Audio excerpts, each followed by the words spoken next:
Halo anak-anak, Ibu akan menjelaskan bagaimana cara mengerjakan penjumlahan bilangan negatif, bilangan bulat negatif. Untuk soal yang pertama, ini mudah ya, ini masih bilangan bulat positif, 9 ditambah 3, ya betul 12. Atau kalau kita lambangkan, positif itu dengan tanda plus, kita bikin dulu plusnya ada 9, 5, 6, 7, 8, 9. Kalau kita tambahkan 3 tuh 2, 3 berarti ada 12. Udah ya. Lalu yang kedua, 6 ditambah negatif 2. Lambang positifnya ada 6. 1, 2, 3, 4, 5, 6. Lalu lambang negatifnya ada 2. Kita taruh di bawahnya. Negatifnya ada 2. Nah, ini berpasangan nih. Berarti yang tidak berpasangan adalah positif 4. Ya betul, kita tulis aja 4. Kalau positif tidak perlu ada lambangnya ya, 4. Lalu negatif 3 ditambah 7. Berarti kita bikin negatifnya ada 3. 1, 2, 3. Lalu positifnya ada 7. 1, 2, 3, 4, 5, 6, 7. Ini berpasangan. Kalau berpasangan kita abaikan aja. Sisanya ada berapa nih? 1, 2, 3, 4. 4 positif atau positif 4. Udah ya. Lalu ini 2 tambah negatif 9. Berarti 2-nya adalah lambangnya positif. Lalu 9-nya negatif. Tuh 2, 3, 4, 5, 6, 7, 8, 9. Kita pasangkan, ini kita pasangkan, sisanya tuh 2, 3, 4, 5, 6, 7. Ada 7 bilangan negatif, berarti negatif 7. Lalu negatif 4 dan negatif 5. Negatif 4 tuh 2, 3, 4. Ditambah lagi ada 5 negatif tuh 2, 3, 4, 5. Sekarang negatifnya jadi ada 9. Negatif 9. Lalu yang pertama negatif 9 sama negatif 1. Sama, kita buat dulu 1, 2, 3, 4, 5, 6, 7, 8, 9 negatif. Ditambah 1 lagi negatif. Negatifnya jadi ada 10 atau negatif 10.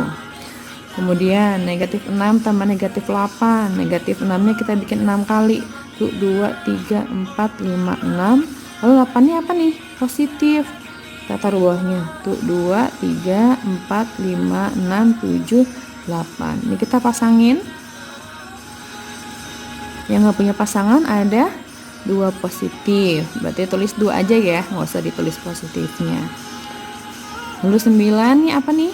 Positif. Tuh 2, 3, 4, 5, 6, 7, 8, 9. Lalu 6-nya negatif, berarti bikin negatifnya 6 di bawah.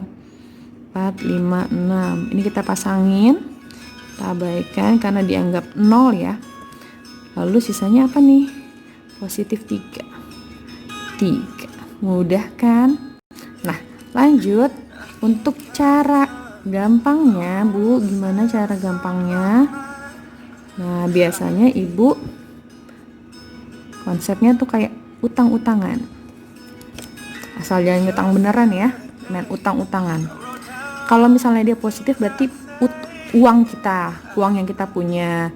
Tapi kalau misalnya negatif berarti utang yang kita punya.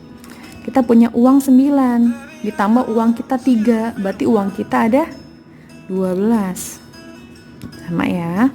Lalu ini uang kita 6, utang kita 2, buat bayar utang 2, berarti uang kita sisa berapa? Sisa 4 karena buat bayar utang 2. Lalu negatif 3, 7. Utang kita 3, uang kita 7.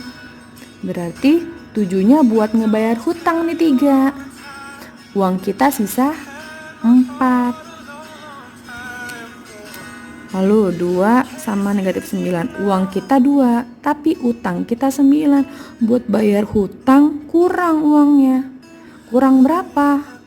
Kurang 7. Berarti negatif 7. Lalu utang kita 4. Kita ngutang lagi 5. Berarti hutang kita makin banyak. Jadi ada 9, negatif 9. Sama ini juga, hutang kita 9, kita ngutang lagi 1, hutangnya jadi tambah banyak, jadi ada 10 kalau hutang itu negatif. Lalu hutang kita 6. Nah, kita punya uang 8 buat bayar utang 6, uang kita sisa berapa? 2. Ini cara cepatnya ya. Lalu uang kita 9, hutang kita ada 6. Berarti buat bayar utang kita masih punya uang 3. Nah, kira-kira seperti itu ya. Kalau positif uang, kalau negatif hutang. Nah, coba berarti kalau negatif 30 ditambah 10 kira-kira berapa ya? Kita punya hutang 30. Kita punya hutang 30. Tapi uang kita cuma 10. Berarti kita butuh berapa lagi buat bayar hutang? Hutang kita sisa berapa berarti? Sisa 20. Oke, sekian dari Ibu. Selamat mengerjakan.